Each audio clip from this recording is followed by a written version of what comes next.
आपके अपने YouTube channel live study Allahabad पर। तो जैसा कि आपको पता है, प्रत्येक दिन शाम को 7 बजे से हम लोग इकोनॉमिक्स के प्रैक्टिस सेशन को करते हैं YouTube पे।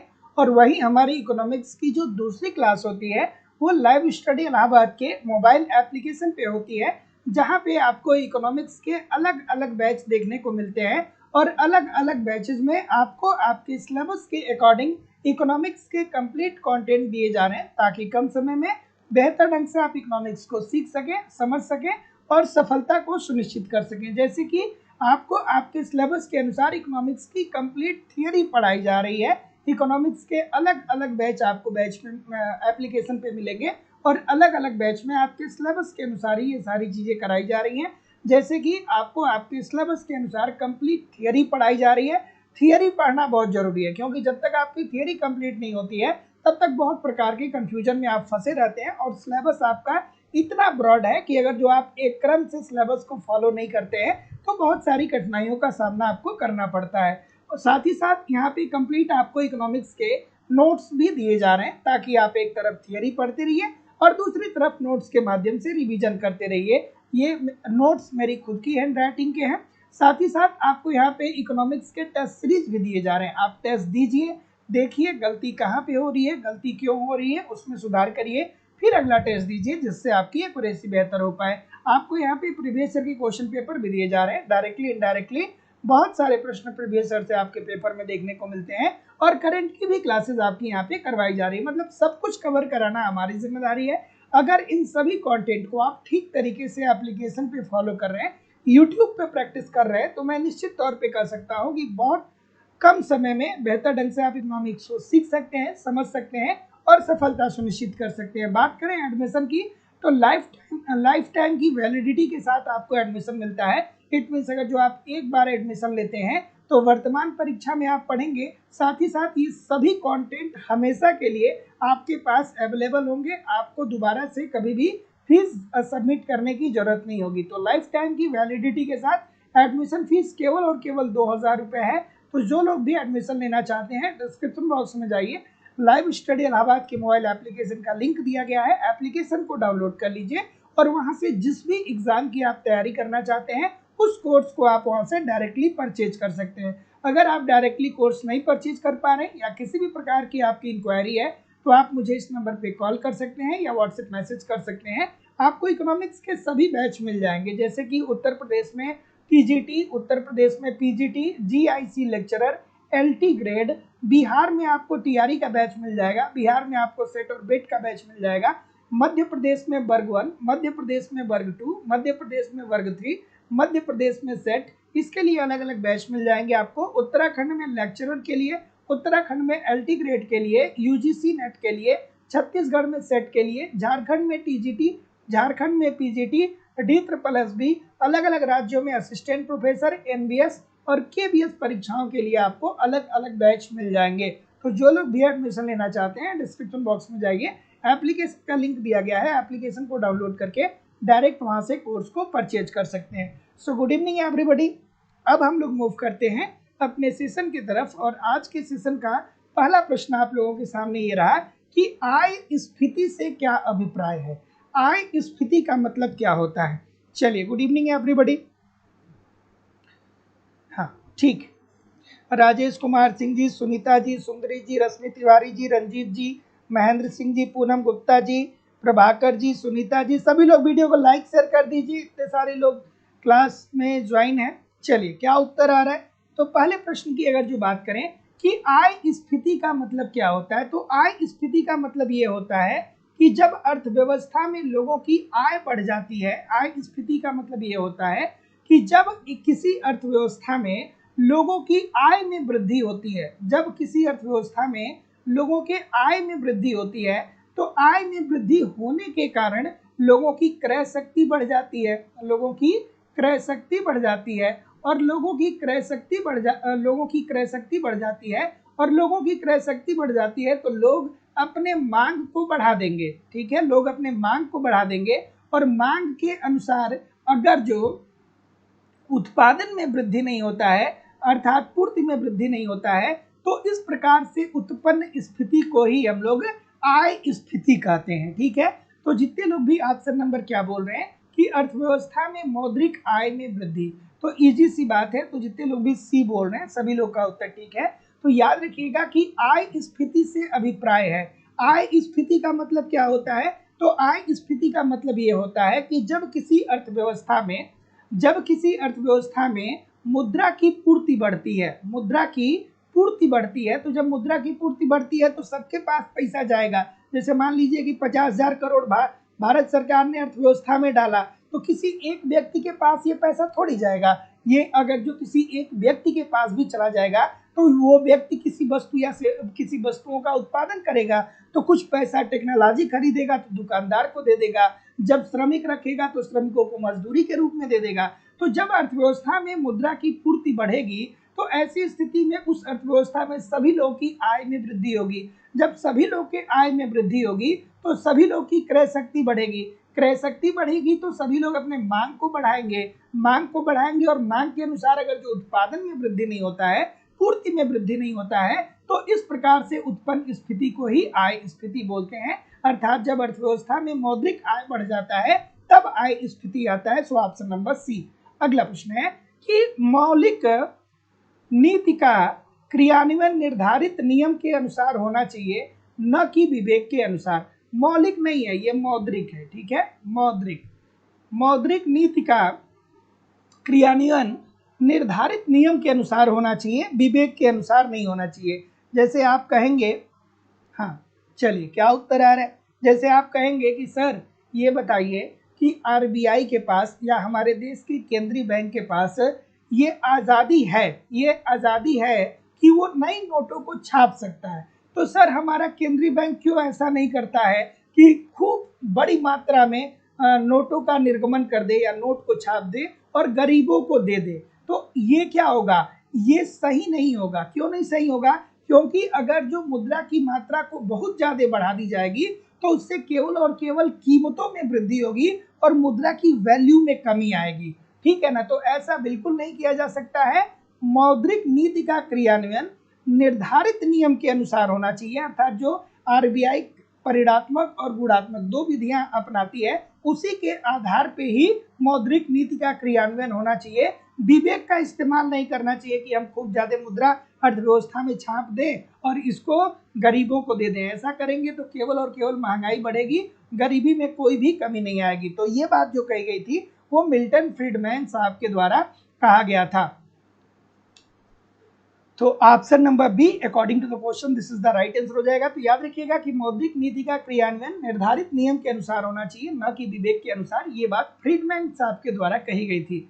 अगला प्रश्न है कि शून्य आधारित बजट की अवधारणा किसने दिया था? अच्छा सा प्रश्न है, बार बार पूछा जाने वाला प्रश्न है अलग अलग परीक्षाओं में। शून्य आधारित बजट की अवधारणा किसने दिया था? तो शून्य आधारित बजट की अवधारणा जो प्रस्तुत किया गया था वो पीटर ए पायर के द्वारा प्रस्तुत किया गया था। किसके द्वारा प्रस्तुत किया गया था? पीटर ए पायर के द्वारा प्रस्तुत किया गया था। और इसमें इन्होंने ये कहा कि जब सरकार बजट का निर्माण करे तो पिछले वर्ष किस मद पे कितना खर्च किया गया इसको छोड़ दे। हमें क्या करना चाहिए कि बजट का निर्माण करते समय हमें हर आवंटन को नए तरीके से करना चाहिए, अर्थात हमें शिक्षा पे कितना खर्च करना है, स्वास्थ्य पे कितना खर्च करना है, हमने पहले कितना किया ये मैटर नहीं करता है। So option number C according to the question this is the right answer हो जाएगा। अगला प्रश्न ये रहा कि आय की बजाय व्यक्ति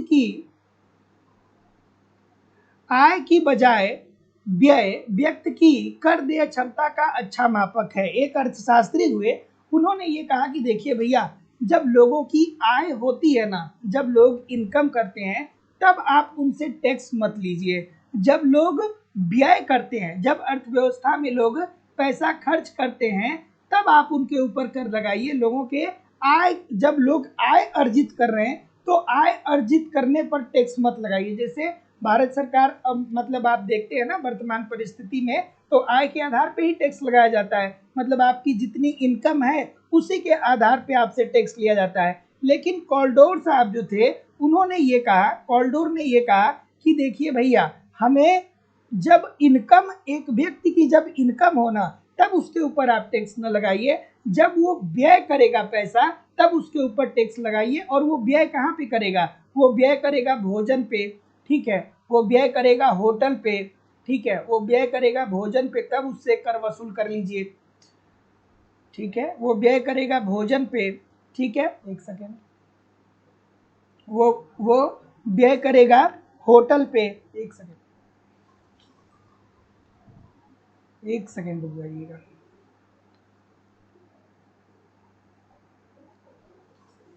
अरे भाई मैं लाइव ही हूँ, कौन कह रहा है कि मैं लाइव हूँ? नहीं हूँ। भोजन हो गया, होटल पे खर्च हो गया, उसके बाद कौन सा खर्च हो जाएगा? शराब पे खर्च। ये पूछा जाता है व्यय कर का उदाहरण, तो याद रखिएगा शराब, ठीक है ना, शराब, ठीक है, अर्थात एल्कोहल। तो किसने कहा था कि जब लोग आय अर्जित करें तब उनके ऊपर टैक्स मत लगाइए, जब लोग व्यय करें अर्थात जब भोजन पे लोग खर्च करें, होटल पे खर्च करें, शराब पे खर्च करें, तब उनसे आप कर वसूलिए। ये बात केल्डोर साहब के द्वारा कहा गया था। ऑप्शन नंबर ए अगला है कि किस प्रकार की बाजार प्रणाली में सामूहिक सौदेबाजी मजदूरी को प्रभावित करने में सफल नहीं होगी? पेपर देने बैठिएगा तो ये वाली बात जरूर देखिएगा।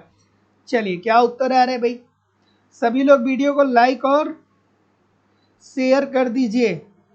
आप लोग अपने दिमाग में ही बना लेते हैं क्या कि सर जी लाइव नहीं है? अरे लाइव ही तो क्लास ले रहा हूँ।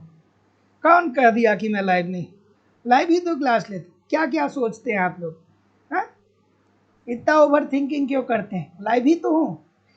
क्या उत्तर आ रहा है बताइए कि किस प्रकार की बाजार प्रणाली में सामूहिक सौदेबाजी मजदूरी को प्रभावित नहीं करेगी? तो आपको पता होना चाहिए कि देखिए सर जी, पूर्ण प्रतियोगिता। पूर्ण प्रतियोगिता क्या होता है? तो पूर्ण प्रतियोगिता बाजार की एक ऐसी स्थिति होती है जहां पे बहुत सारे विक्रेता होते हैं, बहुत सारे क्रेता होते हैं, समरूप वस्तुओं का उत्पादन होता है, मांग और पूर्ति की शक्तियों के आधार पर कीमतों का निर्धारण होता है। क्रेता और विक्रेता सबको बाजार का ज्ञान होता है और मांग और पूर्ति की शक्तियों के आधार पर कीमतों का निर्धारण उद्योग के द्वारा होता है। कोई एक फर्म कीमत पर कोई भी असर नहीं डाल सकती है, क्योंकि पूर्ण प्रतियोगिता के अंतर्गत फर्म कीमत को स्वीकार करने वाली होती है, क्योंकि मांग और पूर्ति की शक्तियों के आधार पर कीमतों का निर्धारण होगा। तो किस प्रकार की बाजार प्रणाली में सामूहिक सौदेबाजी मजदूरी को प्रभावित करने में सफल नहीं होगी? तो पूर्ण प्रतियोगिता में। क्यों? क्योंकि पूर्ण प्रतियोगिता में मांग और पूर्ति की शक्तियों के आधार पर मजदूरी दर का निर्धारण होगा। ऑप्शन नंबर ए अगला। सूची 1 को सूची 2 के साथ सुमेलित करिए। सूची 1 को सूची 2 के साथ सुमेलित करिए। चलिए भाई सुमेलित करिए। सूची 1 को सूची 2 के साथ आपको क्या करना है? सुमेलित करना है। चलिए एक प्रश्न आपके पेपर में यहां से आएगा जरूर, एक प्रश्न आपके पेपर में यहां से जरूर पूछा जाएगा। ठीक, क्या उत्तर आएगा भाई? तो सबसे पहले देखिए, जब भी पेपर दीजिएगा तो इसमें ये देखिएगा ना कि कौन सी बातें आपको ज्यादा अच्छे से आती हैं। जैसे विकुंचित मांग वक्र सबको आता होगा अल्पाधिकार के अंतर्गत, ठीक है। प्रस्ताव वक्र सबको आता होगा। तो प्रस्ताव वक्र की बात करें तो इसका संबंध किससे है? पारस्परिक मांग से इसका संबंध है। लाफर वक्र की बात करें तो लाफर वक्र जो है ये लोक राजस्व से संबंधित है, ठीक है। लारेंज वक्र आय में विषमता को मापता है, लारेंज वक्र और गिनी गुणांक। और विकुंचित मांग वक्र जो है ये क्या करता है? ये मूल्यों की स्थिरता की प्रवृत्ति को बताता है। और ठीक है, और एक ऑप्शन इसमें नहीं है, बाजार का विभागीकरण, ठीक है। तो जितने लोग भी क्या बोल रहे हैं, 4 3 एक सेकेंड, हाँ सॉरी 4 5 3 2, हाँ ठीक है। तो जितने लोग भी 4 5 3 2 बोल रहे हैं सभी लोग का उत्तर यहाँ पे बिल्कुल ठीक हो जाएगा। अगला प्रश्न है कि मांग की आड़ी लोच सदैव होती है, सॉरी मांग की आड़ी लोच होती है। मांग की आड़ी लोच कैसी होती है भाई बताइए। अब देखिए ये कॉमन सेंस का प्रश्न है, अगर जो आप थियरी ठीक से पढ़े हैं तो तब इस प्रश्न ये को कॉमन सेंस के द्वारा भी सही आप कर सकते हैं। चलिए इजी सी बात है, बता दीजिए, बताइए भाई क्या उत्तर आ रहा है? तो मांग की आड़ी लोच जो होती है वो संयुक्त मांग वाली वस्तुओं के लिए क्या होती है, ऋणात्मक होती है। तो हम लोग पढ़ते हैं ना कि देखिए अब ये इतना प्यारा सा कॉन्सेप्ट है, अगर जो आप इसको नहीं जानते हैं तो आप इकोनॉमिक्स को थोड़ा सा और गहराई से पढ़ने का प्रयास करिए। जैसे हम लोग मांग की आड़ी लोच पढ़ते हैं ना, तो वहाँ पे देखते हैं ना कि जो संयुक्त मांग वाली वस्तु होती है या जो पूरक वस्तु होती है, जो संयुक्त वस्तु होती है जिससे हम लोग पूरक वस्तु बोलते हैं, इसके लिए मांग की आड़ी लोच क्या होती है, ऋणात्मक होती है। क्यों ऋणात्मक होती है? क्योंकि पूरक वस्तु या संयुक्त वस्तु ऐसी दो वस्तुएं होती हैं जो इकट्ठे मिलकर के कार्य करती हैं। जैसे कि हम आपसे कहें कार और पेट्रोल, तो ये क्या है, ये संयुक्त वस्तु का उदाहरण है। तो सपोज करिए कि जब कार की कीमतों में वृद्धि होती है, जब कार की कीमत में वृद्धि होगी तो जाहिर सी बात है कि इकोनॉमिक्स हमें यही बताता है कि जब किसी वस्तु की कीमत में वृद्धि होती है तो हम उस वस्तु की मांग को कम कर देते हैं। तो अगर जो कार की कीमत में वृद्धि हो रही है तो हम कार की मांग को क्या कर देंगे, कम कर देंगे। और जब कार की मांग कम हो जाएगी तो पेट्रोल लोग क्यों खरीदेंगे, तो फिर पेट्रोल की भी मांग में कमी आ जाएगी। तो इसलिए संयुक्त मांग वाली वस्तुओं के लिए मांग की आड़ी लोच क्या होती है, ऋणात्मक होती है।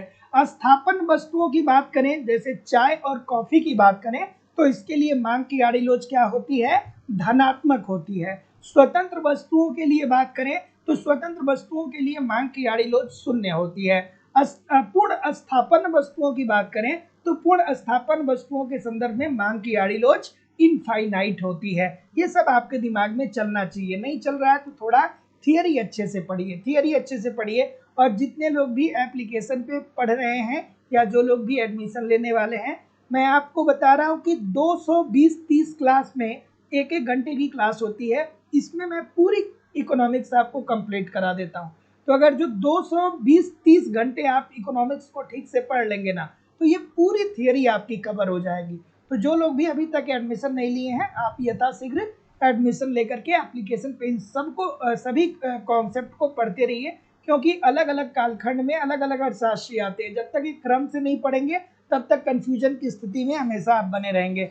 चलिए क्या उत्तर आ रहा है भाई, क्या उत्तर आ रहा है? तो जैसा कि मैं देख पा रहा हूँ तो जितने लोग भी सी बोल रहे हैं सभी लोग का उत्तर ठीक है कि परस्पर निर्भरता का अर्थ होता है कि प्रत्येक फर्म अपनी मूल्य नीति निर्धारित करते समय अपने प्रतिद्वंदियों की प्रतिक्रिया को ध्यान देती है। सो ऑप्शन नंबर, जितने लोग भी क्या बोल रहे हैं, सी बोल रहे हैं, सभी लोग का उत्तर ठीक हो जाएगा। और ये कहाँ पे देखने को मिलता है, ये अल्पाधिकार के अंतर्गत देखने को मिलता है, ये अल्पाधिकार और दयाधिकार के अंतर्गत देखने को मिलता है।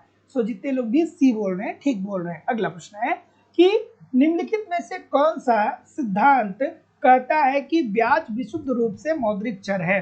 किसने कहा कि ब्याज जो प्राप्त होता है ये केवल और केवल मौद्रिक कारकों के कारण ही प्राप्त होता है? तो देखिए, अब आप प्रतिष्ठित अर्थशास्त्रियों को अगर जो पढ़े होंगे तो जो प्रतिष्ठित अर्थशास्त्री थे उन्होंने क्या कहा, प्रतिष्ठित अर्थशास्त्री जो थे उन्होंने कहा कि ब्याज दर जो है वो वास्तविक कारकों पे निर्भर करता है, वास्तविक कारक पे निर्भर करता है। अर्थात जो ब्याज के दर का निर्धारण होगा वो मुद्रा की मांग या अन्य कारकों के ऊपर निर्धारित होगी, ये वास्तविक कारक के ऊपर निर्धारित होता है।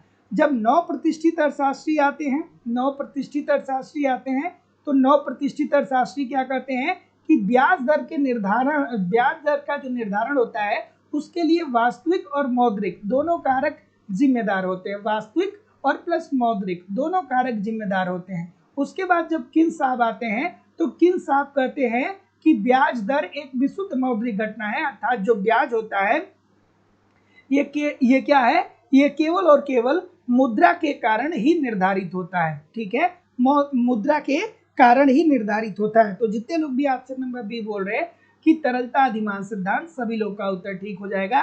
तो याद रखिएगा, इंपॉर्टेंट प्रश्न है ये, है ना, इंपॉर्टेंट प्रश्न है।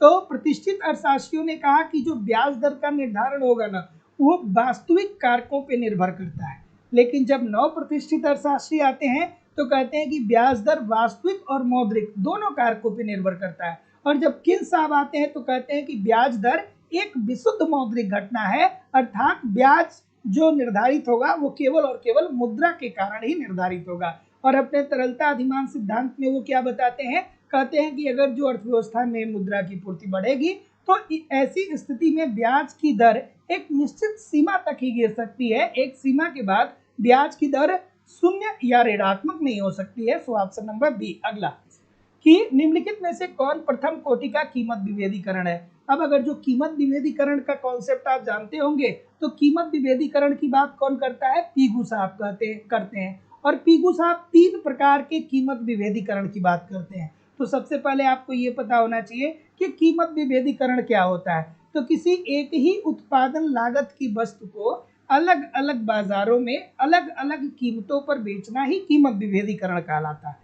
किसी एक ही उत्पादन लागत की वस्तु को अलग अलग बाजारों में मांग की लोच में भिन्नता के कारण अलग अलग मूल्यों पर बेचना ही कीमत विभेदीकरण कहलाता है। जैसे किसी वस्तु की उत्पादन लागत 10 रुपया है, अब इस वस्तु को आप उत्तर प्रदेश पे अगर जो 15 रुपये में बेचे, आप इसे मध्य प्रदेश में ले जा करके एमपी में ले जाके 18 रुपये में बेचे, तो ये क्या होगा, ये कीमत विभेदीकरण होगा। और 3 प्रकार के कीमत विभेदीकरण पाए जाते हैं। प्रथम कोटि का पीगू ने क्या कहा था कि कीमत विभेदीकरण 3 प्रकार का होता है। प्रथम कोटि का कीमत विभेदीकरण, द्वितीय कोटि का कीमत विभेदीकरण और तृतीय कोटि का कीमत विभेदीकरण। क्या उत्तर आ रहा है भाई?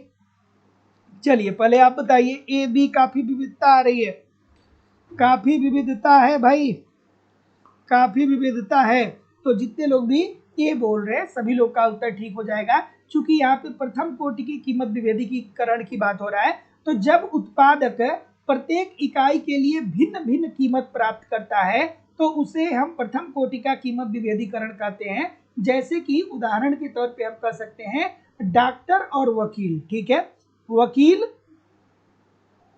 व डॉक्टर, वकील व डॉक्टर। इसका मतलब क्या होता है कि एक वकील और एक डॉक्टर जो होता है ना, वो अपने क्लाइंट को देखता है कि भैया कौन ज्यादा कौन कौन अमीर है, तो जो ज्यादा अमीर होता है उससे ज्यादा फीस चार्ज करता है, और जो कम अमीर होता है या जो गरीब होता है उससे वो कम फीस चार्ज करता है। मतलब जो डॉक्टर होगा और वकील होगा वो अमीर और गरीब को समान सर्विस देगा, ठीक है। वकील चाहेगा कि हम क्या करें कि किसी भी कीमत में, वो ये नहीं देखता है कि हमको पैसा कम मिला है कि ज़्यादा मिला है, किसी भी कीमत पे वो क्या करेगा कि अपने क्लाइंट को जिताने का प्रयास करेगा। लेकिन अगर जो उसका क्लाइंट क्या होगा, उसका क्लाइंट गरीब होगा तो वो कम पैसे की डिमांड करेगा। क्लाइंट अगर उसका क्या होगा, धनी होगा, तो उससे पैसा ज़्यादा वो वसूल करेगा, ठीक है। अर्थात एक ही सर्विस के लिए वो अलग अलग कीमत को वसूल कर रहा है। फिर द्वितीय कोटि का कीमत विभेदीकरण क्या होता है? तो द्वितीय कोटि का कीमत विभेदीकरण का मतलब यह होता है कि यह स्थिति तब होती है जब एकाधिकारी 2 से अधिक मूल्य लेने की स्थिति में हो, मतलब वो 2 से अधिक मूल्य ले सकता है। उसके बाद तृतीय कोटि का कीमत विभेदीकरण क्या होता है? तो यह तब होता है जब एकाधिकारी अपनी वस्तु की इकाइयों को 2 मूल्य रखने में सफल हो जाता है। तो जितने लोग भी ए बोल रहे हैं ठीक बोल रहे हैं। अगला कि पेरेटो अनुकूलता की स्थिति को परिभाषित किया जा सकता है। अब आप कल्याणकारी अर्थशास्त्र पढ़ते हैं तो आपको पता होगा कि पेरेटो ने क्या बोला था। चलिए क्या उत्तर आ रहा है भाई? पेरेटो ने क्या बोला? तो कल्याणकारी अर्थशास्त्र अर्थशास्त्र की वह शाखा है जिसके अंतर्गत मानव के आर्थिक कल्याण का अध्ययन किया जाता है। तो जितने लोग भी ऑप्शन नंबर सी, अच्छा केल्डॉर ने क्या बोला था, सभी लोग कमेंट करके बताइए। हिक्स और केल्डॉर ने क्या बोला था, सभी लोग कमेंट करके बताइए। हाँ, सेकेंड में मैंने बोला तो कि जो द्वितीय कोटि का कीमत विभेदीकरण होता है इसके अंतर्गत एकाधिकारी 2 से अधिक मूल्य लेने की स्थिति में होता है, और तृतीय कोटि का जो कीमत विभेदीकरण होता है उसमें एकाधिकारी वस्तु की इकाइयों को 2 मूल्य रखने में सफल हो जाता है, ठीक है। थोड़ा सा अंतर है लेकिन दोनों में थोड़ा थोड़ा अंतर है। क्या उत्तर आ रहा है भाई? तो जितने लोग भी बी बोल रहे हैं सब गलत बोल रहे हैं, ठीक है। बी क्या है भाई कि कुछ लोग बेहतर स्थिति को प्राप्त करें तथा कुछ लोग बदतर स्थिति को प्राप्त करें। नहीं भैया, कुछ लोगों की स्थिति बेहतर हो किंतु किसी भी, ये क्या पूछ रहा है, एक सेकेंड, ये क्या पूछ रहा है कि पेरेटो अनुकूलतम की स्थिति को परिभाषित करता है। हाँ ठीक है, तो अब जितने लोग भी बी बोल रहे हैं ठीक बोल रहे हैं कि कुछ लोग बेहतर स्थिति को प्राप्त करें तथा कुछ लोग बदतर स्थिति को प्राप्त करें। तो अगर जो आप पेरेटो अनुकूलतम को पढ़े होंगे तो वो यही बताते हैं कि देखिए भैया, समाज में मान लीजिए दो व्यक्ति हैं ए और बी, तो अगर जो हम ए के लाभ में वृद्धि करेंगे ना, तो हमें बी के लाभ में क्या करनी पड़ेगी, कमी करनी पड़ेगी। So option number B according to the question this is the right answer हो जाएगा। अगला प्रश्न है कि केन्स के अनुसार तरलता जाल की दशा में मुद्रा पूर्ति में हुई कोई भी वृद्धि क्या करेगा भाई, अच्छा सा प्रश्न है। किन साहब की बात हो रही है? हाँ, तो जैसा कि मैं देख पा रहा हूं, क्या बोल रहे हैं, ठीक है। तो किन साहब ने तरलता जाल के अंतर्गत क्या बताया था, क्या बताया था सर, क्या बताया था? किन साहब ने कहा था ना कि देखिए, जब अर्थव्यवस्था में मुद्रा की पूर्ति बढ़ेगी, तो जब मुद्रा की पूर्ति बढ़ेगी तो जाहिर सी बात है कि सबके पास पैसा आएगा। जब सबके पास पैसा आएगा तो लोग क्या करेंगे, ऋण की मांग कम करेंगे, तो ब्याज की दर में कमी आ जाएगी। लेकिन ब्याज की दर कभी भी शून्य या ऋणात्मक नहीं हो सकती है। आप बैंक में 1 लाख रुपए जमा करके और फिर 2 साल बाद 1 लाख रुपए वापस नहीं लेंगे, जीरो ब्याज पे थोड़ी आप लेन देन करेंगे। या ऐसा नहीं करेंगे कि आप हमसे 1 लाख ले लीजिए और 2 साल बाद हमें 90,000 रुपए दे दीजिए। मतलब ब्याज की दर कभी भी शून्य नहीं हो सकती है और ब्याज की दर कभी भी ऋणात्मक नहीं हो सकती है, यही बात बताते हैं। तो केन्स ने तरलता जाल के अंतर्गत ये बताया कि जब अर्थव्यवस्था में मुद्रा की पूर्ति में वृद्धि होती है तो इसके कारण ब्याज दर में एक निश्चित सीमा तक कमी आती है, लेकिन एक सीमा के बाद ब्याज की दर कभी भी ऋणात्मक या ब्याज की दर कभी भी शून्य नहीं हो सकती है। अर्थात ये रोजगार, निवेश तथा ब्याज को प्रभावित नहीं करेगी। सो ऑप्शन नंबर ए, जितने लोग भी बोल रहे हैं सभी लोग का उत्तर यहाँ पे एब्सोल्युटली 100% ठीक हो जाएगा। अगला प्रश्न है कि प्रेरित विनियोग बढ़ाता है। अब यहाँ पे दो बातें आप समझिएगा, एक होता है प्रेरित विनियोग और दूसरा होता है स्वायत्त विनियोग। अच्छा, किस साहब किसकी बात करते हैं, प्रेरित विनियोग की बात करते हैं कि स्वायत्त विनियोग की बात करते हैं? सभी लोग कमेंट करके बताइएगा, सभी लोग कमेंट करके बताइएगा कि किस साहब प्रेरित विनियोग की बात करते हैं कि स्वायत्त विनियोग की बात करते हैं। तो देखिए, प्रेरित विनियोग का मतलब ये होता है कि जब आप विनियोग करते हैं, ठीक है, अर्थात आप मान लीजिए कि निवेश कर रहे हैं, तो उसके कारण जब आपकी लाभ में वृद्धि होती है ना, तो आप और महत्वाकांक्षी हो जाते हैं और आप क्या हो जाते हैं, प्रेरित हो जाते हैं। जब आपकी लाभ में वृद्धि होती है तो इसके कारण आपकी आय बढ़ती है और आपकी आय बढ़ती है तो आप और महत्वाकांक्षी हो जाते हैं विनियोग बढ़ाने के लिए। तो प्रेरित विनियोग का मतलब ये होता है कि आपकी लाभ अर्थात आपके आय में वृद्धि हो रही है और आय में मतलब आपका मुनाफा बढ़ रहा है, आपका आय बढ़ रहा है और मुनाफा बढ़ने के कारण आप विनियोग को बढ़ा रहे हैं, तो इसे प्रेरित विनियोग कहा जाएगा, ठीक है। और वहीं दूसरा होता है स्वायत्त विनियोग, ठीक है, स्वायत्त विनियोग। तो स्वायत्त विनियोग का संबंध लाभ से नहीं होता है और आय से नहीं होता है। अगर आप किसी वस्तु का उत्पादन कर रहे हैं तो आपको इतना खर्च वहन करना ही पड़ेगा, डजेंट मैटर कि आपको लाभ हो रहा है कि हानि हो रहा है। जैसे आप अगर जो भूमि किराए पे लिए हैं तो भूमि का आपको किराया देना पड़ेगा, ठीक है, भूमि का किराया आपको देना पड़ेगा। अगर जो आप मजदूर को रखे हैं तो मजदूरी देना पड़ेगा, डजेंट मैटर आपको लाभ हो रहा है कि हानि हो रहा है। तो जितने लोग भी बी बोल रहे हैं सभी लोग का उत्तर ठीक है। अगला प्रश्न ये रहा कि निम्नलिखित में से कौन क्लासिकल अर्थशास्त्र में निहित नहीं है। ये पूछ रहा है कि क्लासिकल अर्थशास्त्रियों की कौन सी मान्यता बेसिकली नहीं है। क्या उत्तर आ रहा है भाई? ठीक है, तो अब अगर जो क्लासिकल अर्थशास्त्र रोजगार और उत्पादन का अगर जो आप क्लासिकल अर्थशास्त्र पढ़ेंगे तो वहां पे क्या कहा गया, वहां पे कहा गया कि अर्थव्यवस्था जो है वो बंद है। इन्होंने क्या कहा, इन्होंने कहा कि बंद अर्थव्यवस्था है। फिर इन्होंने क्या कहा, कहा कि अर्थव्यवस्था में पूर्ण रोजगार की स्थिति है। फिर क्या कहा कि श्रम और वस्तु बाजार में पूर्ण प्रतियोगिता है, श्रम जो है वो बिल्कुल समरूप है। फिर उन्होंने क्या कहा, कहा कि मुद्रा की मात्रा दी गई है और मुद्रा को उन्होंने तटस्थ नहीं माना था। मुद्रा की मात्रा दी गई है लेकिन मुद्रा की तटस्थता को उन्होंने नहीं स्वीकार किया। तो जितने लोग भी ऑप्शन नंबर क्या बोल रहे हैं, सी बोल रहे हैं, सभी लोग का उत्तर ठीक है। अगला प्रश्न है कि पूंजी गहनता से तात्पर्य होता है। पूंजी गहनता का मतलब क्या होता है भाई? पूंजी गहनता, पूंजी गहनता का मतलब क्या होता है? हाँ, क्या बोल रहे हैं भाई?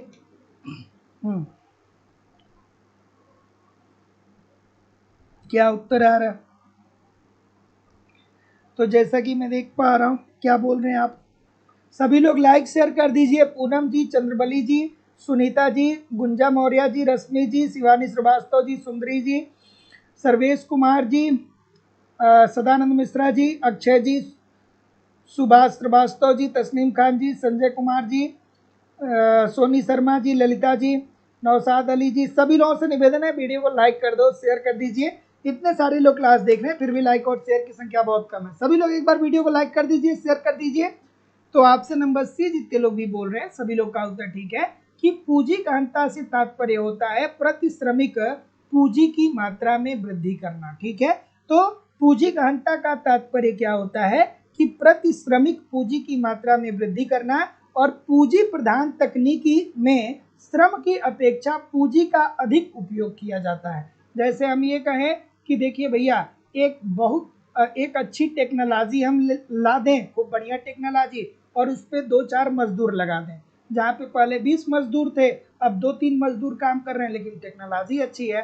तो यही होती है पूंजी गहनता। तो पूंजी गहनता से तात्पर्य होता है प्रति श्रमिक पूंजी की मात्रा में वृद्धि। अगला प्रश्न है कि निम्नलिखित में से कौन सा एक सही सुमेलित नहीं है? इसमें से कौन सा सही सुमेलित नहीं है?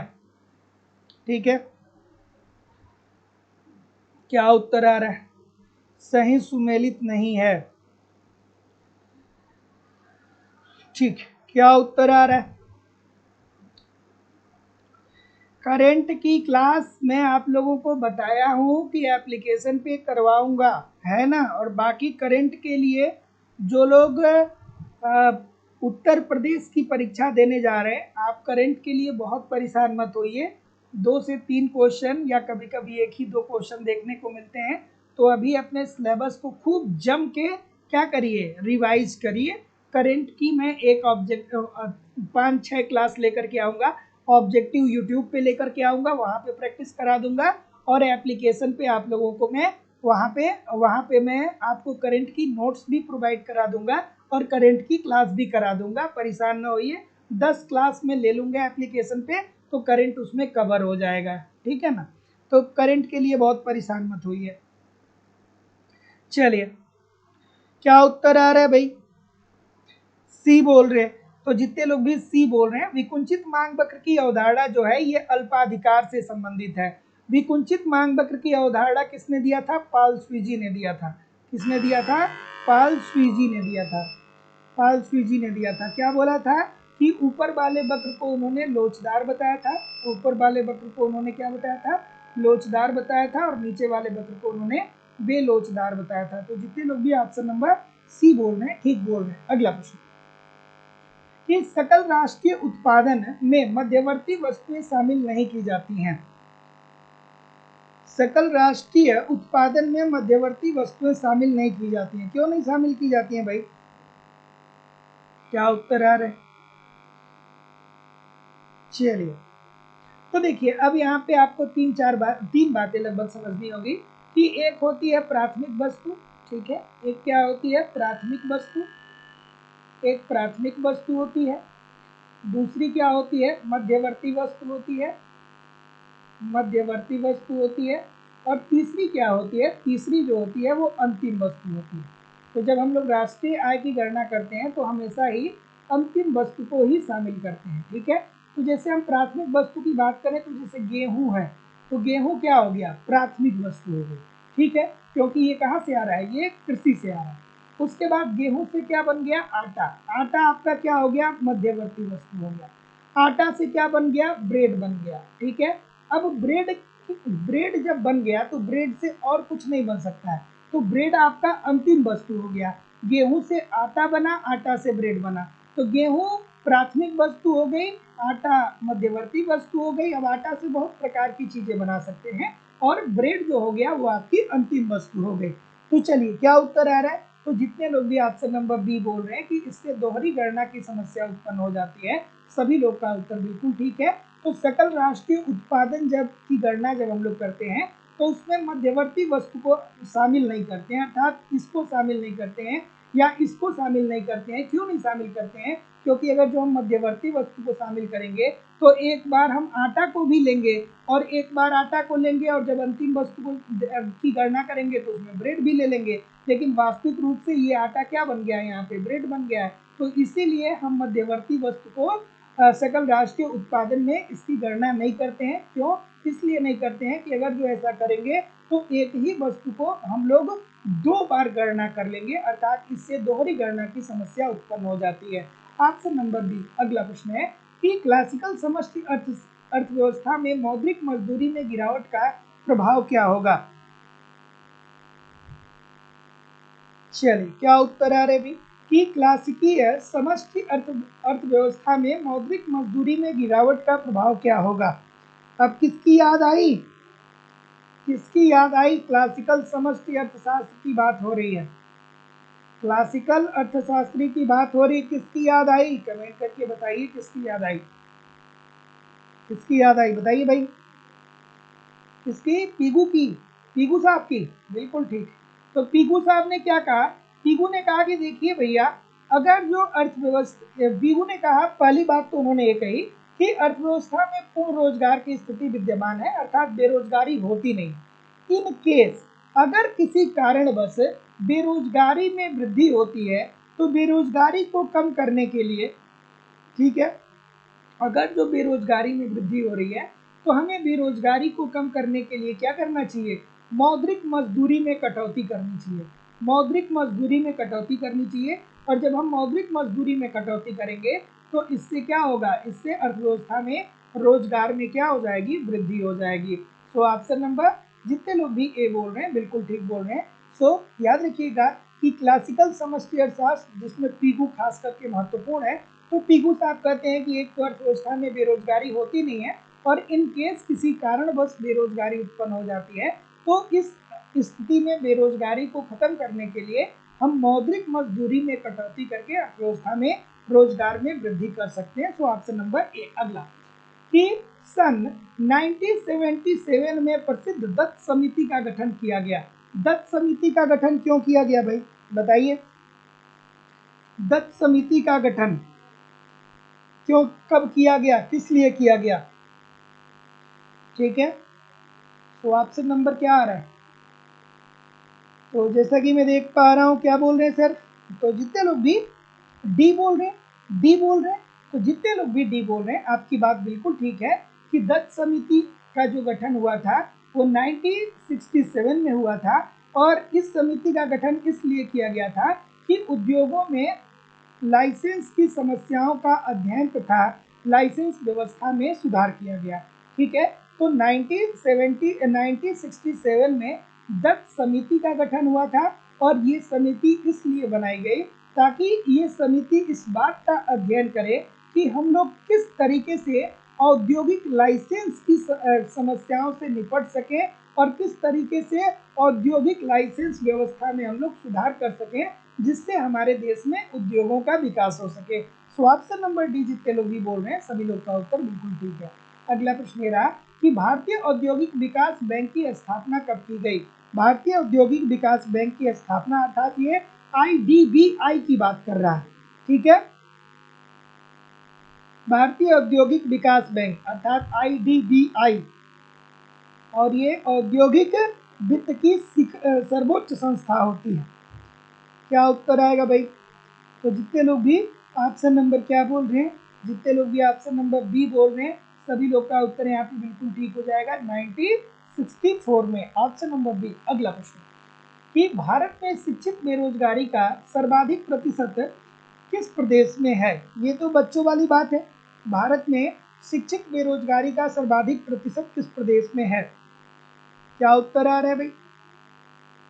तो ये तो हमेशा न्यूज़ में होता है, चर्चा में होता है, इतना सारा सोशल मीडिया आप लोग यूज करते हैं, कहीं ना कहीं आप देखते ही हैं, पढ़ते ही हैं इसको। तो केरल की जो साक्षरता दर है वो अप्रॉक्सीमेटली 100% है। ठीक है, तो ऐसी स्थिति में जहाँ पे सबसे ज़्यादा साक्षरता होगी वहीं पे तो सर्वाधिक शिक्षित बेरोजगारी होगी, तो जहाँ पे सबसे ज़्यादा शिक्षा होगा वहीं पे सबसे ज़्यादा शिक्षित बेरोजगारी होगी। तो केरल जो है इसमें पहले स्थान पे है। तो जितने लोग भी डी बोल रहे हैं, सॉरी डी बोल रहे हैं, सभी लोग का उत्तर ठीक हो जाएगा। अगला प्रश्न है कि भारत की केंद्र सरकार के राजस्व घाटे को कम करने के लिए निम्नलिखित में से किसका प्रयोग किया जाता है? चलिए भाई कमेंट करके बताइए। ठीक है, और आप लोगों की इकोनॉमिक्स की दूसरी क्लास लाइव स्टडी इलाहाबाद के मोबाइल एप्लीकेशन पे होती है, जिसका लिंक आपको डिस्क्रिप्शन में मिल जाएगा। यहाँ पे आपको इकोनॉमिक्स के अलग अलग बैच देखने को मिलेंगे और अलग अलग बैच में आपको एक रणनीति के तहत इकोनॉमिक्स के कंप्लीट कंटेंट दिए जा रहे हैं। जैसे कंप्लीट आपको थियोरी पढ़ाई जा रही है, एक क्रम से आपके सिलेबस के अनुसार थियोरी पढ़ाई जा रही है। थियोरी पढ़ना जरूरी है क्योंकि इतना ब्रॉड सिलेबस है कि जब तक एक क्रम से आप थियोरी नहीं पढ़ते हैं ना, तो तब तक आप एक तरफ पढ़ते हैं दूसरी तरफ भूलते हैं। तो सिंपल सटीक साधारण भाषा में कंप्लीट आपको थियोरी पढ़ाई जा रही है। इसकी लाइव क्लास होती है। लाइव क्लास में आप नहीं जुड़ेंगे, बाद में आपको रिकॉर्डेड क्लास मिल जाएगा। कंप्लीट आपको इकोनॉमिक्स के नोट्स भी दिए जा रहे हैं ताकि आप एक तरफ थियोरी पढ़िए, दूसरी तरफ नोट्स के माध्यम से रिवीजन करते रहिए। आपको टेस्ट सीरीज दिया जा रहा है, टेस्ट दीजिए, देखिए गलती कहाँ पे हो रही है, गलती क्यों हो रही है, उसमें सुधार करिए, फिर अगला टेस्ट दीजिए जिससे आपकी एक्यूरेसी बेहतर हो पाए। आपको प्रीवियस ईयर के क्वेश्चन पेपर भी दिए जा रहे हैं और करंट की भी क्लासेस आपकी करवाई जा रही है। मतलब सब कुछ कवर कराया जा रहा है। कोर्स की वैलिडिटी लाइफ टाइम है। इट मीन्स वन टाइम आपको फीस सबमिट करनी है। तो जो लोग भी एडमिशन लेना चाहते हैं डिस्क्रिप्शन बॉक्स में जाइए, लाइव स्टडी इलाहाबाद के मोबाइल एप्लीकेशन का लिंक आपको मिल जाएगा। एप्लीकेशन को डाउनलोड कर लीजिए और जिस एग्जाम की भी आप तैयारी करना चाहते हैं उस एग्जाम का वहाँ पे कोर्स आपको मिल जाएगा, उसको आप डायरेक्टली वहाँ से परचेज कर सकते हैं। अगर जो आप डायरेक्ट नहीं परचेज कर पा रहे हैं तो आप मुझे इस नंबर पे कॉल या व्हाट्सएप मैसेज कर सकते हैं किसी भी इंक्वायरी के लिए भी। ठीक है, एक बार ईमानदारी से इन सभी कंटेंट को आप एप्लीकेशन पे जरूर फॉलो करिएगा, फिर यूट्यूब पे प्रैक्टिस करते रहिएगा। बहुत कम समय में, मैं बिल्कुल जिम्मेदारी से बोल रहा हूँ कि बहुत कम समय में बेहतर ढंग से आप इकोनॉमिक्स को सीख सकते हैं, समझ सकते हैं और सफलता सुनिश्चित कर सकते हैं। चलिए क्या उत्तर आ रहा है भाई? ये बोल रहे हैं सब, ये बोल रहे हैं। अच्छा, कोई अलग नहीं बोला है क्या? कुछ कुछ हैं जो अलग बोले हैं। ठीक है, तो ये क्या पूछ रहा है? ये पूछ रहा है, देखिए मैं आप लोगों को क्या कहता हूँ कि जब आप पेपर में बैठिएगा ना तो क्वेश्चन को बड़े ध्यान से समझिएगा। देखिए ये क्या कह रहा है कि भारत की केंद्र सरकार के राजस्व घाटे को कम करने के लिए इसमें से कौन सा प्रयोग नहीं किया जाता है? तो ये जो विशेष आहरण अधिकार है ना, ये आईएमएफ, ये क्या है, ये कौन प्रदान करता है? ये आईएमएफ अर्थात अंतर्राष्ट्रीय मुद्रा प्रदान करता है। और आईएमएफ जो है वो एसडीआर इसलिए प्रोवाइड करता है ताकि देश जो हैं वो भुगतान और संतुलन की समस्या से निपट सकें। तो आईएमएफ एसडीआर अर्थात विशेष आहरण अधिकार प्रोवाइड कराता है जिससे एक देश अपने भुगतान असंतुलन की समस्या से निपट पाए। इसका राजस्व घाटे से कोई संबंध नहीं होता है। सो ऑप्शन नंबर ए। अगला प्रश्न है कि बैंकिंग सुधार समिति को निम्नलिखित में से किस नाम से जाना जाता है? सभी लोग एक बार वीडियो को लाइक शेयर कर दीजिए। पारस कुमार जी, नौशाद अली जी, सुंदरी गौतम जी, शिवानी श्रीवास्तव जी, रंजीत कुमार जी, धर्मेंद्र सिंह जी, रश्मि तिवारी जी, शर्मिला सोलंकी जी, राजन सिंह जी, ललिता साके जी, निशा जी, ठीक है, ज्योति चौरसिया जी। सभी लोग से निवेदन है कि वीडियो को लाइक और शेयर कर दीजिए। क्या उत्तर आ रहा है? अब देखिए, बैंकिंग सुधार से संबंधित एक प्रश्न अमूमन आपके पेपर में देखने को मिलता है ना? तो क्या उत्तर आ रहा है? डी, नरसिम्हन समिति। तो जितने लोग भी डी बोल रहे हैं सभी लोग का उत्तर ठीक है कि बैंकिंग सुधार समिति को निम्न में से किस नाम से जाना जाता है? तो नरसिम्हन समिति के नाम से जाना जाता है। और नरसिम्हन समिति का गठन 2 बार हुआ था। ठीक है, कब हुआ था? 2 बार हुआ था। तो जितने लोग भी डी बोल रहे हैं सभी लोग का उत्तर यहाँ पे बिल्कुल ठीक हो जाएगा। अगला प्रश्न कि भारत में सेवा कर किस वित्तीय वर्ष में प्रारंभ किया गया था? चलिए, कि भारत में सेवा कर किस वित्तीय वर्ष से आरंभ किया गया था? क्या उत्तर आएगा भाई? तो जैसा कि मैं देख पा रहा हूं, सेवा कर का संबंध किस समिति से है? कमेंट करके बताइए, सेवा कर का संबंध किस समिति से है? ठीक है, तो सेवा कर की जो शुरुआत हुई थी वो किस कमेटी की अनुशंसा के आधार पे हुई थी? तो चेलैया कमेटी, ठीक है, चेलैया कमेटी की अनुशंसा के आधार पे हुई थी, चेलैया समिति या कमेटी। ठीक है, क्या उत्तर आ रहा है? तो जितने लोग भी ऑप्शन नंबर क्या बोल रहे हैं, सब ये बोल रहे हैं, क्या सब ये बोल रहे हैं? तो जितने भी ए बोल रहे हैं कि 1994 1995, सभी लोग का उत्तर यहाँ पे बिल्कुल ठीक हो जाएगा। ठीक है, तो याद रखिएगा कि भारत में सेवा कर की जो शुरुआत हुई थी वो चेलैया कमेटी के अनुशंसा के आधार पे 1994-95 में हुई। और इस समय 3 प्रकार की सेवाएं, 3 सेवाएं, ठीक है, ध्यान में ये भी रखिएगा। ठीक है, एक सेकेंड, ध्यान में ये भी रखिएगा, 3 सेवाएं, वो कौन कौन सी थी 3 सेवाएं? तो एक था आपका टेलीफोन, ठीक है, एक था टेलीफोन, दूसरा क्या था बीमा, और तीसरा था स्टॉक ब्रोकर। इस पे 5% की दर से सेवा कर लगाया गया। ठीक है, तो याद रखिएगा कि भारत में सेवा कर की जो शुरुआत हुई थी 1994 1995 में हुई थी। किस समिति की अनुशंसा के आधार पर हुई थी? तो चेलैया कमेटी की अनुशंसा के आधार पर हुई थी। और उस समय 3 सेवाओं, जिसमें पहला है टेलीफोन, दूसरा है सामान्य बीमा और तीसरा है स्टॉक ब्रोकर, इस पे 5% की दर से सेवा कर लगाया गया था। अगला प्रश्न है कि केल्डर हिक्स क्षतिपूर्ति मापदंड के अनुसार ऐसी आर्थिक नीति में परिवर्तन समाज के कल्याण में वृद्धि करता है जिसमें, चलिए भाई,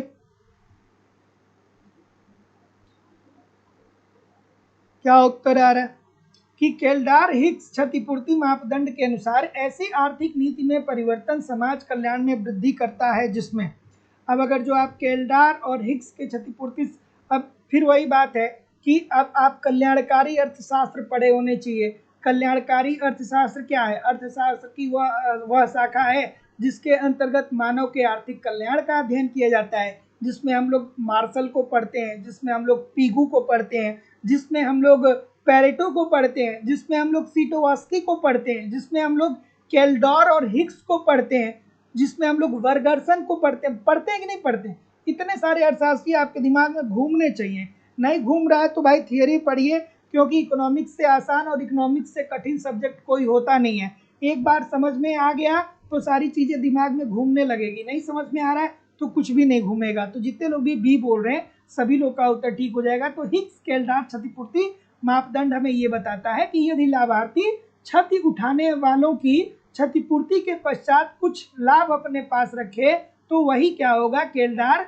हिक्स क्षतिपूर्ति मापदंड होगा। तो केल्डर हिक्स क्षतिपूर्ति मापदंड में ये कहा गया कि अगर जो 2 व्यक्ति हैं ए और बी, तो ए को लाभ भी हो रहा है और बी को जो नुकसान हो रहा है उसकी भरपाई भी ए कर दे रहा है, लेकिन फिर भी ये क्या हो, लाभ की स्थिति पे बना रहे, तो इसी मापदंड को प्रस्तुत किया गया केल्डर हिक्स के द्वारा। और इस कंडीशन में समाज का कल्याण क्या होगा? अधिकतम होगा।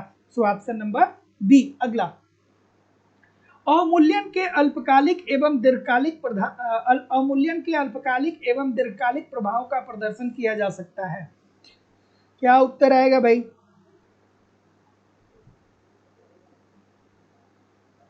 क्या बोल रहे हैं भाई? ठीक है, तो अब इस प्रश्न को आप पढ़े हैं भाई।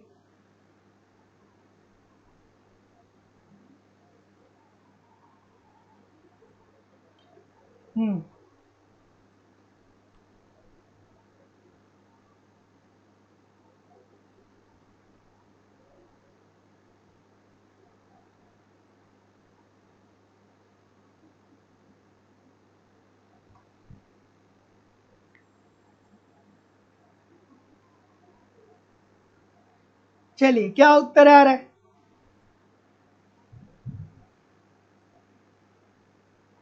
चलिए भाई, हम सभी लोग के तरफ से आप लोगों को मुबारकबाद। चलिए, क्या उत्तर आ रहा है? क्या उत्तर आ रहा है? हाँ, ऑप्शन नंबर बी बोल रहे हैं, सब बी बोल रहे हैं, सबको पता है, सबको पता है। तो जितने भी बी बोल रहे हैं सबका उत्तर ठीक हो जाएगा। तो जे वक्र परिकल्पना, जे वक्र परिकल्पना अगर जो आपने पढ़ा होगा, जे वक्र परिकल्पना अगर जो आपने पढ़ा होगा, ठीक है ना,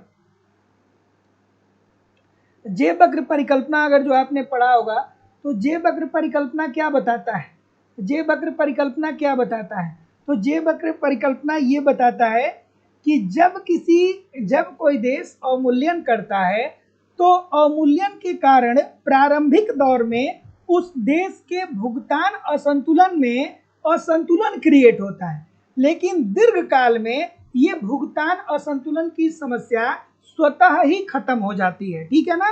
तो ध्यान रखिएगा कि जे वक्र परिकल्पना हमें क्या बताता है, तो जे वक्र परिकल्पना हमें ये बताता है कि जब किसी देश में अवमूल्यन किया जाता है तो अवमूल्यन करने के परिणाम स्वरूप अल्पकाल में भुगतान असंतुलन की स्थिति उत्पन्न हो जाएगी, और अल्पकाल में भुगतान असंतुलन की स्थिति उत्पन्न हो जाएगी, लेकिन दीर्घकाल में भुगतान असंतुलन स्वतः ही समाप्त हो जाएगा। So option number B according to the question this is the right answer हो जाएगा।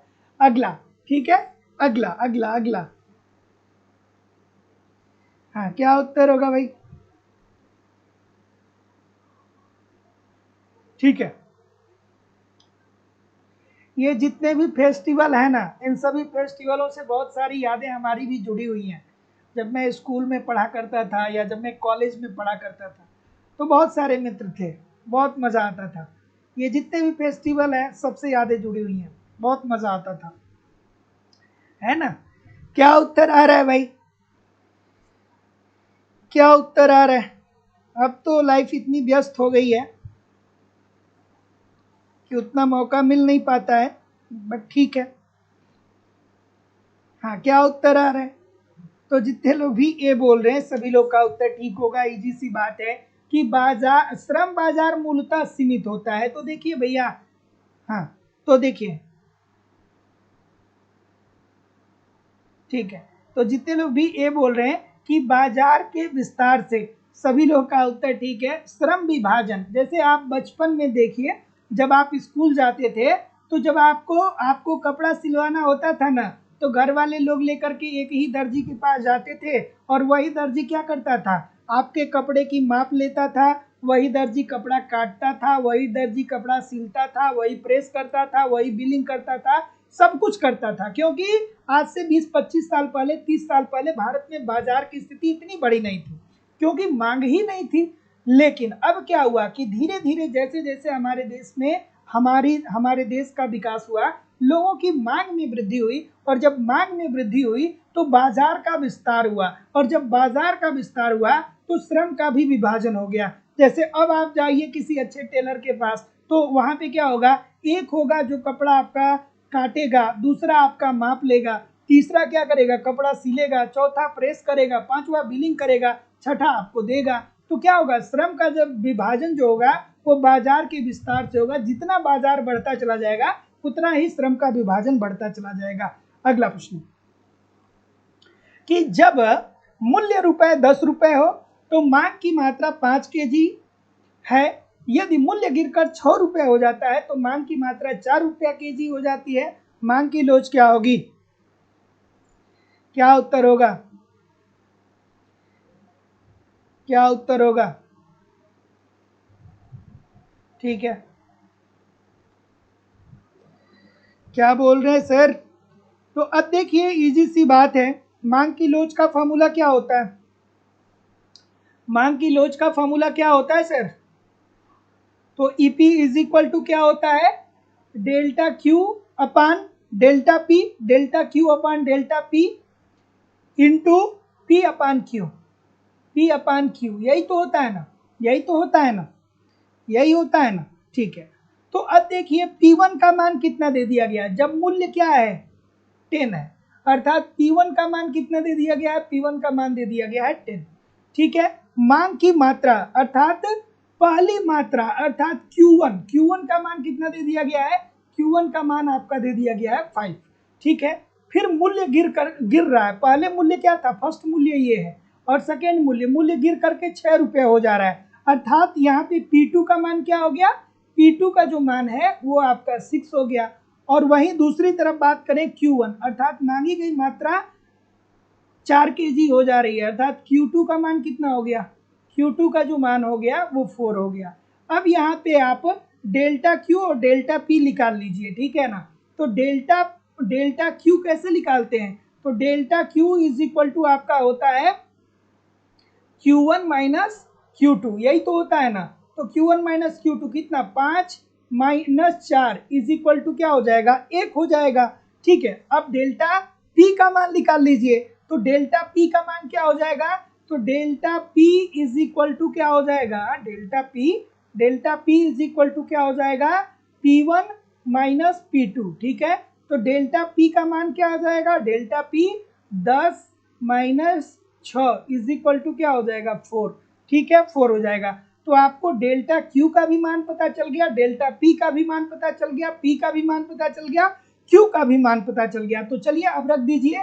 तो आपने देखा कि यहाँ पे डेल्टा Q का मान कितना आया है, 1 आया है। तो डेल्टा Q 1 बटा डेल्टा P कितना आया है, 4, ठीक है, इंटू P का मान कितना आया है, P का मान कितना है, P का मान 10 है और Q का मान 5 है, 5, 5 दूना 10, 5 दूना 10, 1/2 होगा ना, 1/2 होगा ना ये, तो 1/2 होगा तो इसका मतलब क्या होगा, ये मांग की लोच क्या होगी, इकाई से कम होगी, अर्थात 1 से कम होगी, क्योंकि ये 1/2 ही तो आ रहा है ना, 1/2 आ रहा है, अर्थात इकाई से कम होगी। ऑप्शन नंबर ए। अगला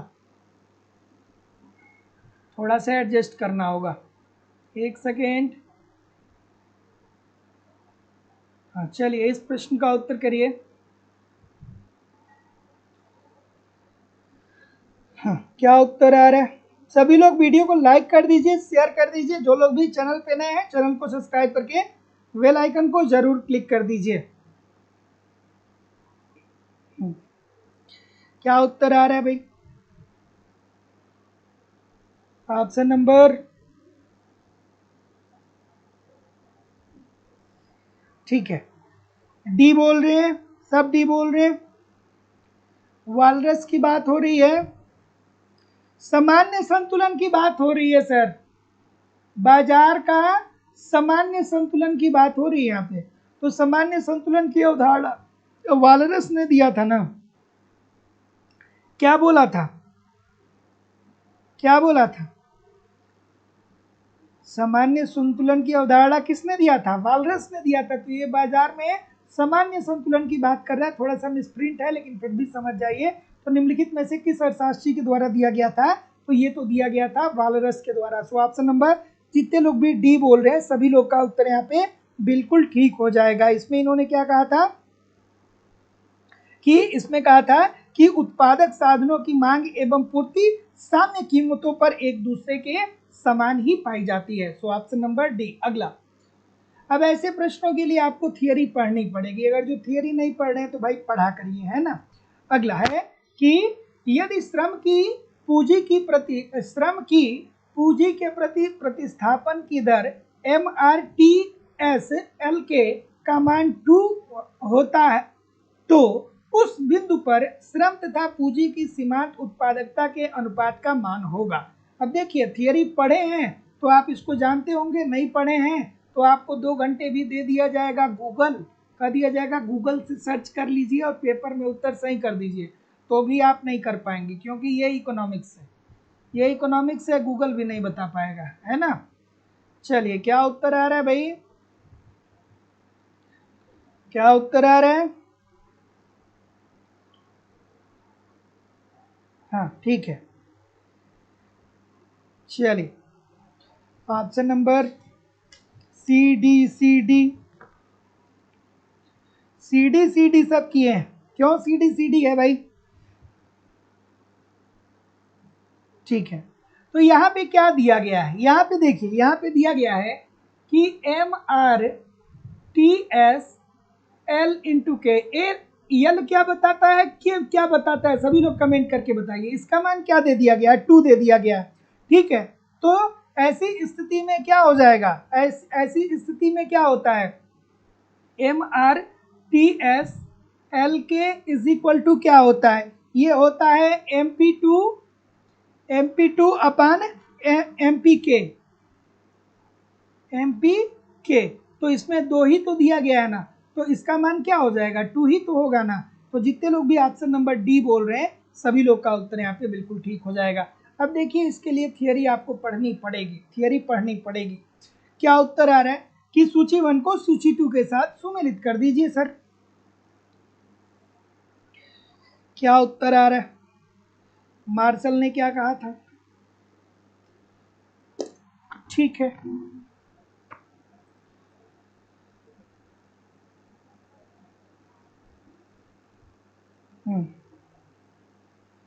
और जो लोग भी एप्लीकेशन पे कोर्स परचेज कर रहे हैं यार, बार बार कॉल करने लगते हो आप लोग। देखिए जो लोग भी एप्लीकेशन से अभी कोर्स परचेज कर रहे हैं उसका स्क्रीनशॉट आप जरूर इस नंबर पे मुझे सेंड कर दीजिएगा, ताकि आपको बैच में ऐड करा दिया जाएगा। जब बैच में आप ऐड होंगे तो वहाँ पे एक क्रम से आपको classes, notes, test series, previous year और करंट सारी मिलेगी, है ना। ठीक, क्या उत्तर आ रहा है। मार्शल की बात करें तो मार्शल साहब आंशिक संतुलन की बात करते हैं, और आंशिक संतुलन के अंतर्गत अर्थव्यवस्था की किसी एक इकाई का अध्ययन किया जाता है, किसी एक यूनिट का अध्ययन किया जाता है, जिसमें किसी एक फर्म का अध्ययन किया जा सकता है, किसी एक उद्योग का अध्ययन किया जा सकता है, किसी एक परिवार का अध्ययन किया जाता है। सामान्य संतुलन की अवधारणा किसने दिया था, सभी लोग कमेंट करके बताइए। सामान्य संतुलन की अवधारणा किसने दिया था, मार्शल ने तो आंशिक संतुलन दिया, सामान्य संतुलन की अवधारणा किसने दिया, सभी लोग कमेंट करके बताइए। फिशर साहब की बात करें तो ये समय अधिमान की बात करते हैं, बिल्कुल ठीक है। सैमुअल्सन की बात करें तो सैमुअल्सन साहब व्यापार चक्र की अवधारणा बताते हैं, व्यापार की 4 अवस्थाओं को बताते हैं, और जेवेंस ने सीमांत उपयोगिता की बात किया। तो जितने लोग भी 3, 1, 2, 4 बोल रहे हैं ठीक बोल रहे हैं, तो आप कमेंट करके बताइए सामान्य संतुलन की बात कौन करता है। अगला प्रश्न ये रहा कि निम्नलिखित वक्तव्यों पर विचार करिए और विचार करके ये बताइए, ठीक है। हाँ, सामान्य संतुलन की अवधारणा वालरस के द्वारा दिया गया था, और आंशिक संतुलन की बात मार्शल साहब करते हैं, ठीक है ना, अच्छी बात है। देखिए जब भी मैं कोई क्वेश्चंस लेकर के आता हूँ ना, तो उससे रिलेटेड बहुत सारे पॉइंट को रिकॉल करने का प्रयास करिए अपने दिमाग में। इससे क्या होगी कि आपके सोचने समझने की भी क्षमता विकसित होगी। जैसे बहुत सारे स्टूडेंट क्या करते हैं, उनका ये रहता है कि सर जी क्वेश्चन लेकर के आए हैं, इसका उत्तर जानते हैं तो ठीक है, नहीं तो आराम करें। आराम नहीं करना है यार, आपने इतना इकोनॉमिक्स पढ़ा है, इतनी सारी चीज़ों को पढ़ा है, इतनी ज़िंदगी में इतना कुछ पढ़ा है, तो यार थोड़ा सा समझिए, थोड़ा दिमाग के ऊपर जोर डालिए, है ना। क्या उत्तर आ रहा है, ऑप्शन नंबर ए बोल रहे हैं। तो देखिए एक प्रसंविदा वक्र स्पर्शिता बिंदुओं का रेखापथ होता है, तो किसका होता है, किन्हीं 2 अधिमान वक्रों के बीच का, कई बार बताया हूं, और किन्हीं 2 समुत्पाद वक्रों के बीच का।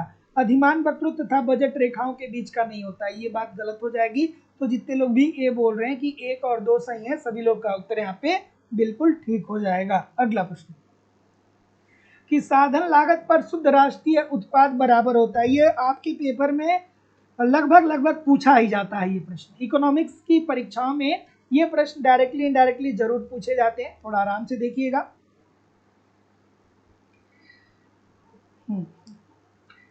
क्या उत्तर आ रहा है, ऑप्शन नंबर क्या बोल रहे हैं सर, ए बोल रहे हैं, बी बोल रहे हैं, ठीक है। साधन लागत पर शुद्ध राष्ट्रीय उत्पाद किसके बराबर होता है, तो साधन लागत पर शुद्ध राष्ट्रीय उत्पाद बराबर होता है बाजार मूल्य पर शुद्ध राष्ट्रीय उत्पाद माइनस अप्रत्यक्ष कर प्लस सब्सिडी अर्थात आर्थिक सहायता। ये बात ध्यान रखिएगा, अप्रत्यक्ष कर को घटाया जाता है और सब्सिडी को जोड़ा जाता है, ये दोनों बातें जरूर ध्यान में रखिएगा, क्योंकि बहुत सारे बच्चे यहाँ से क्या करते हैं, प्रश्न को गलत करते हैं। सो साधन लागत पर शुद्ध राष्ट्रीय उत्पाद इज इक्वल टू बाजार मूल्य पर शुद्ध राष्ट्रीय उत्पाद माइनस अप्रत्यक्ष कर प्लस आर्थिक सहायता, ऑप्शन नंबर ए। अगला कि रोजगार के आरंभिक प्रत्यक्ष वृद्धि के प्रभाव स्वरूप कुल रोजगार में कई गुना की वृद्धि होती है। यह संबंध प्रतिपादित किया गया। किसके द्वारा प्रतिपादित किया गया? ये कमेंट बॉक्स में कुछ लोगों को कितना मजा आ रहा है ना, बहुत मजा आ रहा है, वाह बहुत सुंदर। इतनी बातें कहाँ से सोच पाते हैं आप लोग? हैं? इतनी बातें कहाँ सोचते हैं? और एक दो लोग ऐसे हैं जिनके प्रभाव में आकर के लाइव स्टडी इलाहाबाद के बहुत सारे बच्चे बातूनी हो गए। एक दो लोग ऐसे आए कि वो बहुत सारे लोग को बातूनी बना दिए। अब बहुत सारे बातूनी यहाँ पे है ना, जिनको बहुत मजा आता है बात करने में। ठीक, कोई बात नहीं, ठीक है, कोई बात नहीं, ठीक है। The relation of home investment and the relation of home investment to unemployment, उसी में ये बात कही गई थी। क्या हुआ भाई? तो जितने लोग भी बी बोल रहे हैं सभी लोग का उत्तर यहाँ पे बिल्कुल ठीक हो जाएगा आर एफ कॉन के द्वारा। ठीक है, तो आर एफ कॉन साहब ने रोजगार गुणक की बात की थी, जिसमें उन्होंने ये कहा था कि जब किसी कारणवश अर्थव्यवस्था में प्रारंभिक दौर में रोजगार में वृद्धि होगी तो इसके परिणाम स्वरूप भविष्य में चल करके रोजगार में कई गुने की वृद्धि हो जाएगी। So option number B according to the question this is the right answer हो जाएगा। अगला प्रश्न, ओकुन का नियम बताता है। क्या उत्तर आ रहा है भाई? ठीक है, ओकुन का नियम, ओकुन के नियम को हम कई नामों से जानते हैं। किस किस नाम से जानते हैं? तंग लहरी या विपन्नता सूचकांक। ठीक है, तंग लहरी या विपन्नता सूचकांक। विपन्नता सूचकांक। कोई इसी में कह रहा है कि डिप्रेशन में न चले जाएं इसलिए बात करते हैं, तो जो बात नहीं करता वो डिप्रेशन में चला जाता है। हम बात नहीं करते हैं तो हम डिप्रेशन में चले गए हैं? ठीक है। ओकुन का नियम, जिसे तंगलहरी सूचकांक या विपन्नता सूचकांक भी कहते हैं या मिजरी इंडेक्स भी बोलते हैं।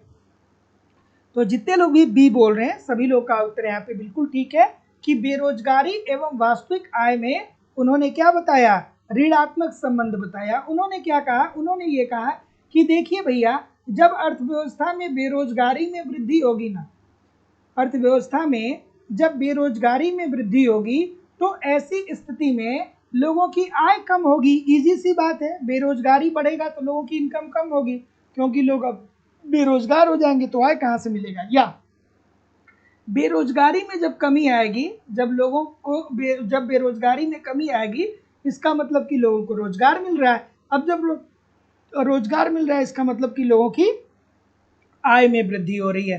तो जितने लोग भी बी बोल रहे हैं बिल्कुल ठीक बोल रहे हैं। अगला, कि त्वरक का सबसे नजदीकी संबंध किससे है?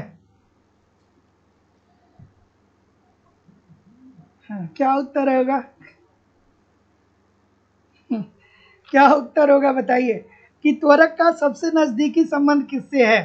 तो त्वरक की अवधारणा किसने विकसित की थी सर्वप्रथम? अब गुणक त्वरक से एक प्रश्न आता है, गुणक की अवधारणा सर्वप्रथम किसने दिया था? रोजगार गुणक के रूप में आर एफ काहन ने। गुणक की अवधारणा को विकसित किसने किया था? निवेश गुणक के रूप में किन्स ने। अब त्वरक की बात करें तो त्वरक की अवधारणा सर्वप्रथम किसने दिया था? तो त्वरक की अवधारणा सर्वप्रथम जो दिया गया था ऑस्ट्रेलियन के द्वारा दिया गया था, ऑस्ट्रेलियन के द्वारा दिया गया था। और त्वरक की अवधारणा को विकसित किसने किया था? तो त्वरक की अवधारणा को विकसित करने का कार्य क्लार्क साहब को जाता है, जेबी क्लार्क साहब को। तो जितने लोग भी ऑप्शन नंबर सी बोल रहे हैं सभी लोग का उत्तर ठीक है कि सर मांग की वृद्धि दर से। तो त्वरक सिद्धांत को विकसित करने का श्रेय जेबी क्लार्क को जाता है। और उन्होंने क्या कहा कि उपभोग के परिवर्तन का निवेश, त्वरक क्या बताता है? तो उपभोग में परिवर्तन से निवेश पे पड़ने वाले प्रभाव की व्याख्या करता है। अर्थात ये क्या होता है? ये होता है डेल्टा आई अपान डेल्टा सी। अर्थात जब उपभोग में परिवर्तन होता है तो उससे निवेश पर क्या असर पड़ता है। So option number C. अगला, कि अर्थव्यवस्था में बचत दर 21% वार्षिकी तथा पूंजी उत्पाद अनुपात 2:1 है तो अधिकतम आय वृद्धि दर होगी। क्या उत्तर आ रहा है भाई? क्या उत्तर आ रहा है? चलिए, क्या बोल रहे हैं? तो आय वृद्धि दर इज इक्वल टू क्या होता है? आय वृद्धि दर का फॉर्मूला क्या होता है सर?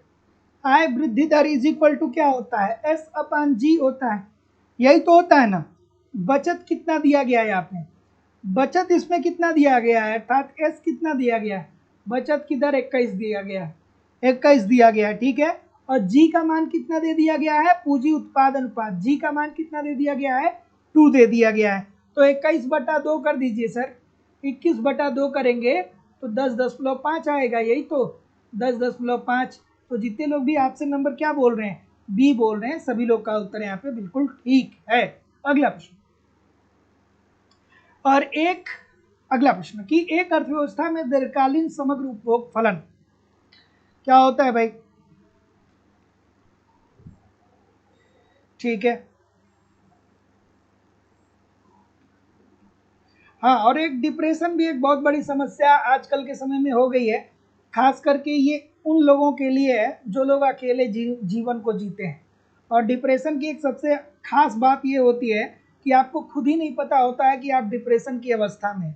और डिप्रेशन को पहचानने की बात ये होती है कि आपको ये लगता है कि सब कुछ आपके अगेंस्ट हो रहा है।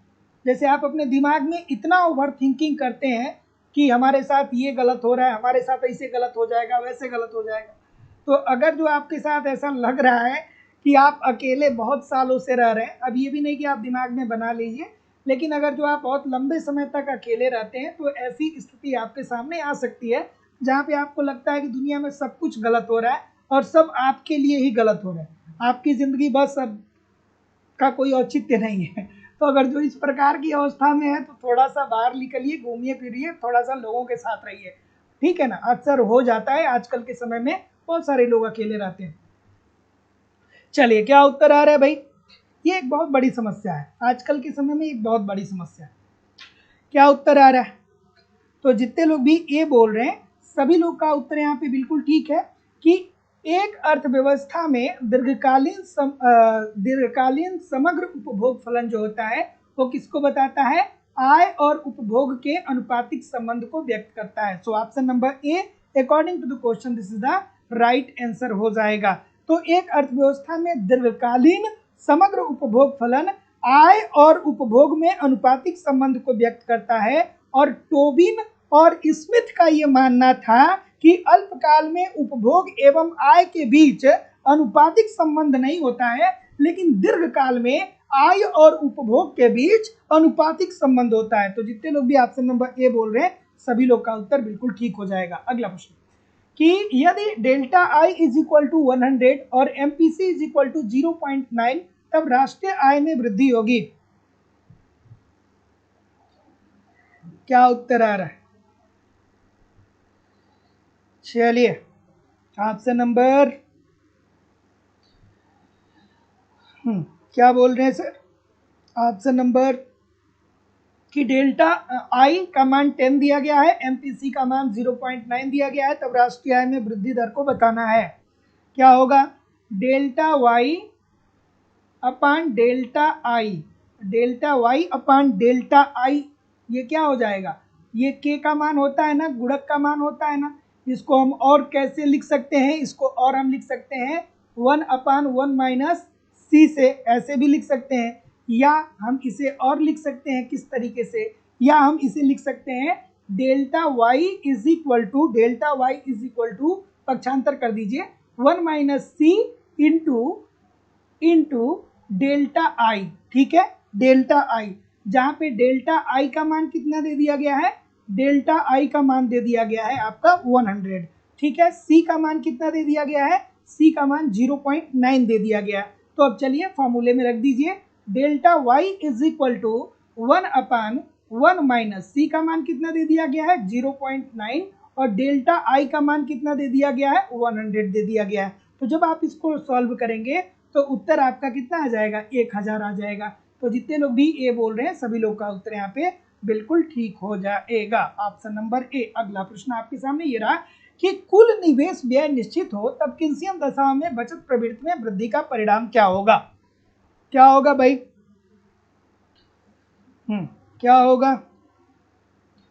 ऑप्शन नंबर कि कुल निवेश व्यय निश्चित हो तब किन्सियन दशाओं में बचत प्रवृत्ति में वृद्धि का परिणाम क्या होगा? तो इजी सी बात है, देखिए अब ये तो कहानी है, इकोनॉमिक्स की कहानी है। इस प्रश्न में जो प्रतिष्ठित अर्थशास्त्री थे उन्होंने कहा, क्या कहा? उन्होंने कहा कि हमें मूल्य का संचय करना चाहिए। लेकिन जब किन साहब आते हैं तो प्रतिष्ठित अर्थशास्त्रियों की आलोचना करते हैं। किन साहब कहते हैं कि अरे सर, अगर जो आप मूल्य का संचय करेंगे अर्थात अपने बचत को बढ़ाएंगे तो वर्तमान में आपकी निवेश कम हो जाएगी, और जब वर्तमान में आपकी निवेश कम हो जाएगी तो ऐसी स्थिति में आपके देश में उत्पादक क्षमता कम हो जाएगी, अर्थात उत्पादन कम हो जाएगा। उत्पादन कम हो जाएगा तो आपकी राष्ट्रीय आय में कमी आ जाएगी, और जब आपकी राष्ट्रीय आय में कमी आएगी तो आपके देश में आर्थिक विकास नहीं हो पाएगा। आपके देश में क्या होगा? आर्थिक विकास नहीं हो पाएगा। ठीक है ना? तो जितने लोग भी ऑप्शन नंबर क्या बोल रहे हैं, सी बोल रहे हैं कि राष्ट्रीय आय में कमी आ जाएगी, सभी लोग का उत्तर ठीक हो जाएगा। तो किन साहब ने प्रतिष्ठित अर्थशास्त्रियों की आलोचना किया? प्रतिष्ठित अर्थशास्त्रियों का ये कहना था, उनका ये मानना था कि हमें मूल्य का बचत करना चाहिए, हमें मुद्रा का बचत करना चाहिए ताकि भविष्य में हम निवेश को बढ़ा सकें। लेकिन जब किन साहब आते हैं तो इन लोगों की बड़ी आलोचना करते हैं। आलोचना हम कहते हैं कि भैया वर्तमान में आप बचत ज़्यादा करेंगे तो वर्तमान में आपका निवेश कम हो जाएगा। जब आप निवेश कम करेंगे तो उत्पादन कम होगा, उत्पादन कम होगा तो आपकी राष्ट्रीय आय में कमी आ जाएगी, राष्ट्रीय आय में कमी आ जाएगी तो आपके देश का आर्थिक विकास नहीं हो पाएगा। सो ऑप्शन नंबर सी जितने लोग भी बोल रहे हैं ठीक बोल रहे हैं। अगला चलिए भाई, अगला कि हैरेड मॉडल में GN, GA तथा GW क्रमशः प्राकृतिक, वास्तविक व वांछित आय वृद्धि दरें हैं, तब निम्नलिखित दशाओं का अध्ययन कीजिए और अध्ययन करके बताइए कि संतुलन समृद्धि संभव है। पेपर जब देने बैठिएगा तो ऊपर नीचे दोनों जगह पढ़िएगा, है ना? बहुत सारे लोग गलत करते हैं। चलिए भैया, राजन सिंह जी, सिब्बू जी, सदानंद मिश्रा जी, ललिता जी, रश्मि तिवारी जी, कैलाश जी, सुनीता गुप्ता जी, सतीश जी, नौशाद अली जी, मंजू जी, चंद्रबली जी, विकास कुमार मिश्रा जी, यशवंत कुमार जी, कुश जी, पारस कुमार जी, शिवानी श्रीवास्तव जी, रंजीत कुमार जी, सभी लोगों से निवेदन है, ज्योति चौरसिया जी, तस्लीम खान जी, राजन सिंह जी, सभी लोगों से निवेदन है वीडियो को लाइक कर दीजिए, वीडियो को लाइक करके शेयर कर दीजिए। चैनल पर नए हैं तो चैनल को सब्सक्राइब करके बेल आइकन को जरूर क्लिक कर लीजिए। ठीक है ना? तो ये संतुलन की स्थिति कहां पे संभव होगी सर, बताइए? संतुलन की स्थिति कहां पे संभव होगी? तो जितने भी महानुभाव ये बोलेंगे सभी लोग का उत्तर यहाँ पे बिल्कुल ठीक होगा कि सर या तो GW GA के बराबर हो या GW is equal to GA is equal to GN हो। यहीं पे क्या होगा? अर्थव्यवस्था में पूर्ण रोजगार की स्थिति विद्यमान होगी। सो ऑप्शन नंबर जितने लोग भी ए बोल रहे हैं 1 और 4 सही है, सभी लोग का उत्तर ठीक है। अगला कि हैरेड मॉडल में जनसंख्या की वृद्धि दर प्रभावित करती है। चलिए भैया, हैरेड साहब आ गए, क्या उत्तर आ रहा है? ठीक है, हैरेड मॉडल में जनसंख्या की वृद्धि दर प्रभावित करती है। अच्छा एक बात बताइए, सभी लोग कमेंट करके बताइएगा, मैं ये सोच रहा हूं कि रोज आप लोगों को कम से कम 6 घंटे की क्लास करवाई जाए, जब तक जो 19 तारीख में यूपी वाली परीक्षा है वो हो न जाए। लेकिन वो क्लास प्रीमियर ही रहेगी। अगर जो आप लोग तैयार हो तो मैं प्रीमियर लगा दूंगा, वो क्लासेस आप देखते रहेंगे तो उससे बहुत हेल्प आपको मिलेगा, है ना? इससे आपका क्या होगा कि एक तरीके से आपके पास हमेशा कंटेंट रहेंगे पढ़ने के लिए और आप निरंतर क्वेश्चन की प्रैक्टिस करते रहेंगे। तो अगर जो आप लोग कहें तो मैं कल से सुबह 10 बजे से लेकर के और शाम को 2 बजे, मतलब 10 बजे से लेकर 2 बजे तक या 10 बजे से लेकर 4 बजे तक 3 प्रीमियर क्लास लगा दूं, ठीक है, जिससे आप लोग अपना जब चाहे रिवीजन कर सकते हैं। क्लासेस चलती रहेंगी एप्लीकेशन पे, आप अपना रिवीजन कर सकते हैं। बाकी 7 बजे से तो मैं लाइव आता ही हूँ, है ना, बाकी 7 बजे से मैं लाइव आता हूँ। और आप लोगों को अब मैं क्लास, मैक्सिमम लोग बोल रहे हैं कि जी सर लगा दीजिए, ठीक है। तो कल से तैयार रहिएगा, सुबह 10 बजे से लेकर के और 10, 2, 12, 2, 6 घंटे का कर दिया जाए ना, ठीक है, 6 घंटे का कर दिया जाते हैं, ठीक है, 10 बजे से लेकर के और 4 बजे तक, ठीक है, 10 से 4, बाकी मैं 7 बजे लाइव आऊंगा ही आऊंगा, ठीक है।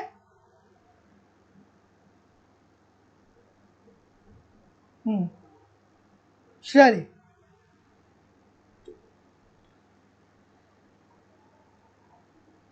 ठीक।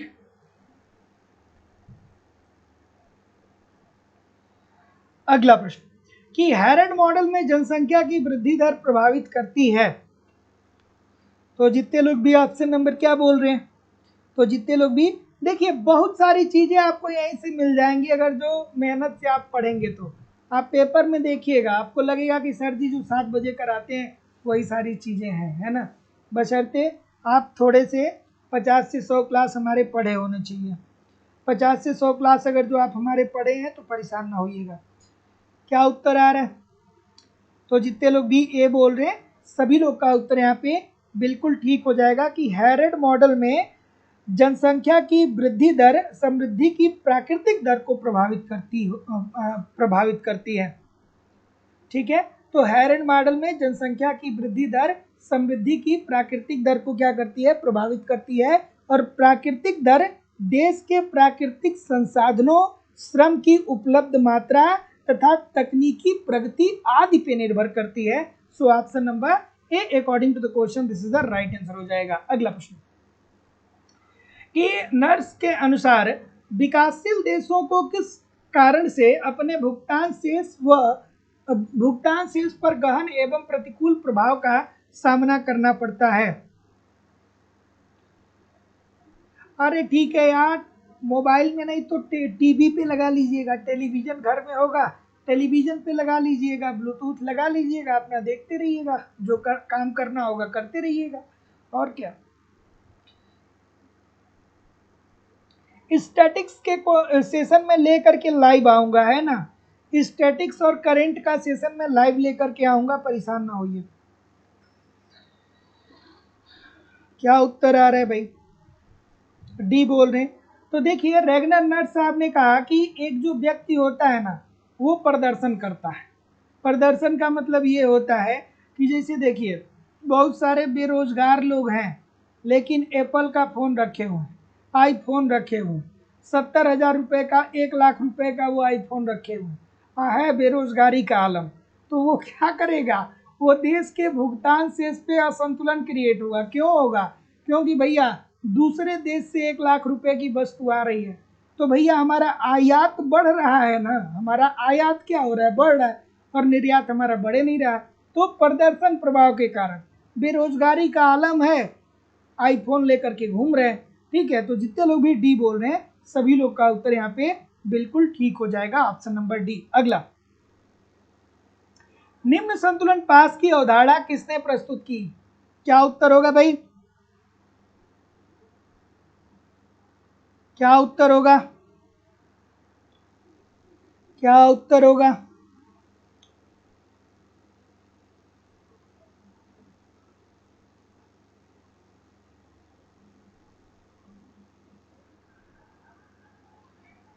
क्या बोल रहे हैं, सी बोल रहे हैं, बी बोल रहे हैं।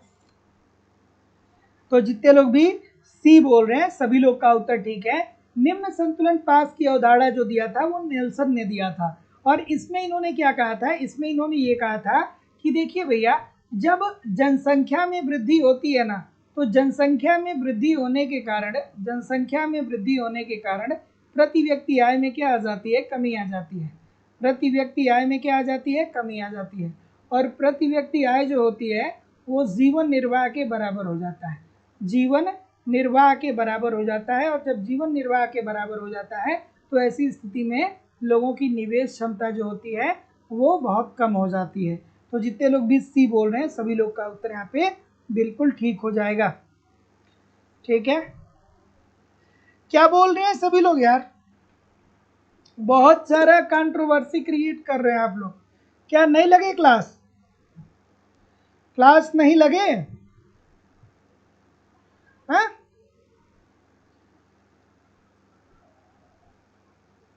ठीक है।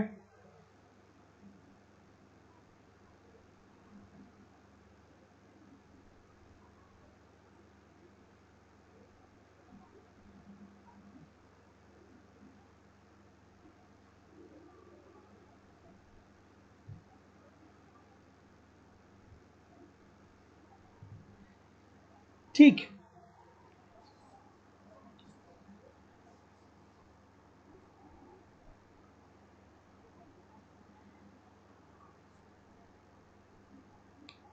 अच्छा चलिए अब हम लोग बात करते हैं। क्लास शायद इंडी हो गया है, तो अभी हम लोग बात करते हैं। आप लोग कहीं जाइएगा नहीं, अभी बात करते हैं इस पे, ठीक है?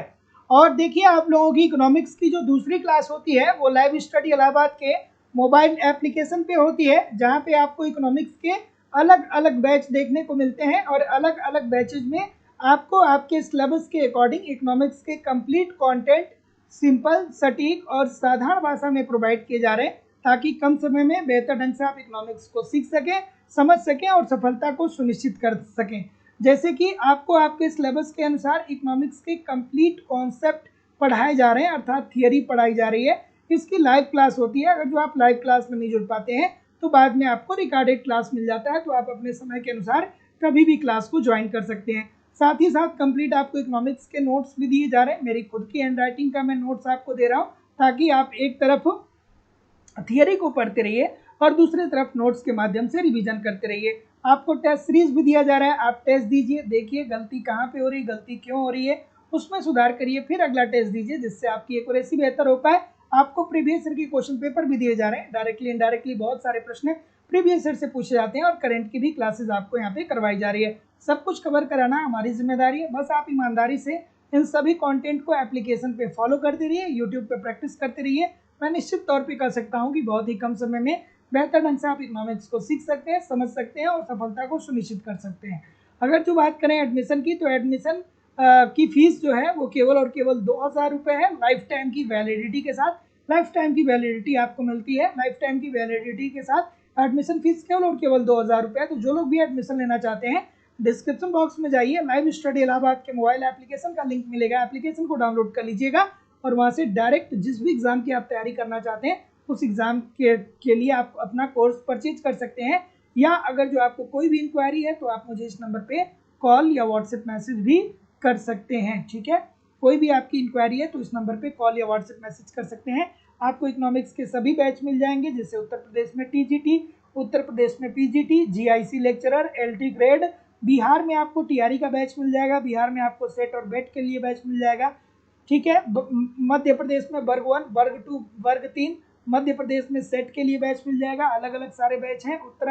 उत्तराखंड में लेक्चरर, उत्तराखंड में एलटी का अलग अलग बैच मिल जाएगा। यूजीसी नेट, छत्तीसगढ़ में सेट, झारखंड में टीजीटी, झारखंड में पीजीटी, DSSS। अलग अलग राज्यों में असिस्टेंट प्रोफेसर, एमबीएस, केवीएस और अन्य परीक्षाओं के लिए भी बैच आपको मिल जाएगा। हाँ, अब बताइए भाई, अब बताइए।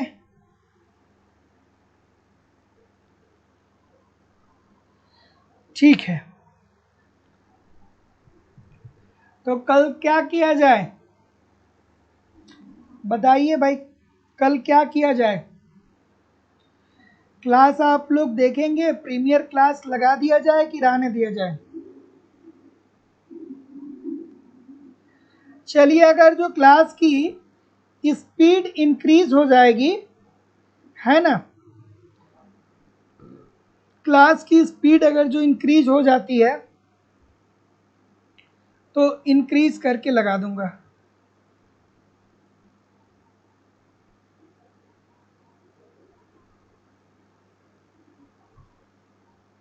ठीक है,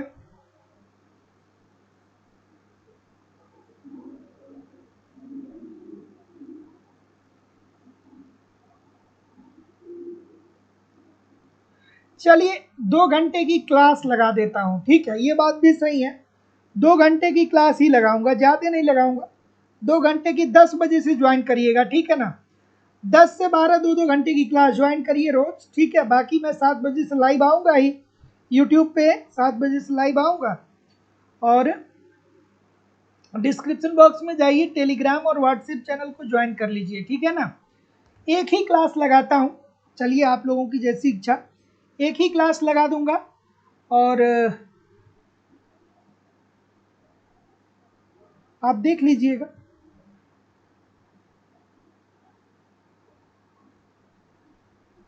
भाई देखो, मैं क्लास लगा दूंगा, जिसको पढ़ना होगा पढ़ना, जिसको नहीं पढ़ना होगा नहीं पढ़ना, ठीक है ना। जिसको पढ़ने की इच्छा होगी वो पढ़ेगा, जिसको नहीं पढ़ने की इच्छा होगी नहीं पढ़ेगा।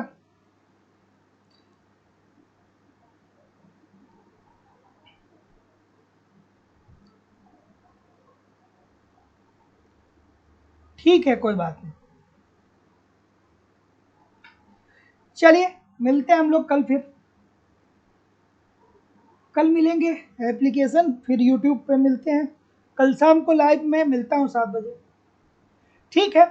10 बजे से मैं कल से प्रीमियर क्लास लगा दे रहा हूँ, एक ही क्लास लगाऊंगा, ज़्यादा नहीं लगाऊंगा, ठीक है। ज़्यादा भी सही नहीं है, क्योंकि बहुत ज़्यादा लगेगा तो बहुत ज़्यादा आप लोगों के ऊपर बर्डन भी बढ़ जाएगा,